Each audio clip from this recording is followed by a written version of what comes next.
छीटा जवानी के उड़े दहो, मनवा से मनवा के जुड़े दहो।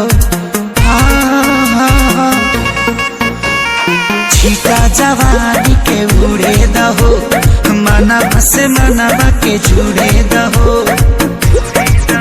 आज सुत दरिया तान की तान की तान की टूट जाए राजा जी, टूट जाए राजा जी पलंग सागवान के, टूट जाए राजा जी पलंग सागवान के।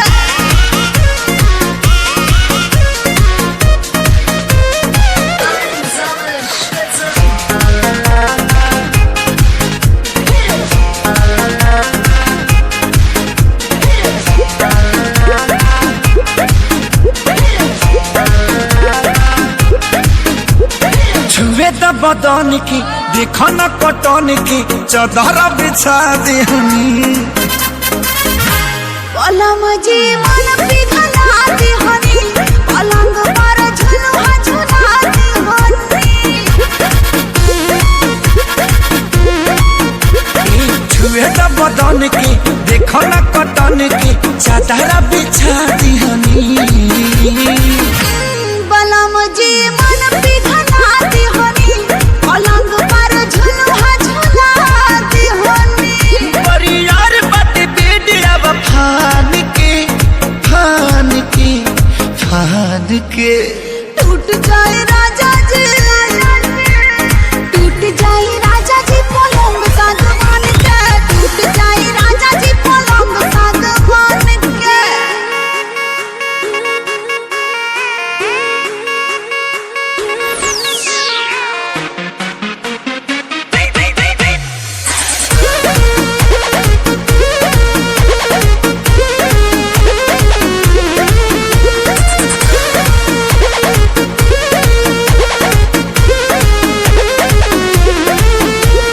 बने त बेसरमी देहिया में गरमी पैठे लागी हो। कमरिया ऐठे लागी हो, नस नस बैठे लागी हो। बने त बेसरमी देहिया में गरमी पैठे लागी हो।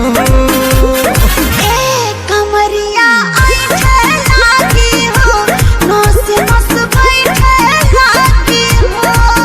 तू बहाना न बनावा सब जान के जान के जान के। टूट जाए राजा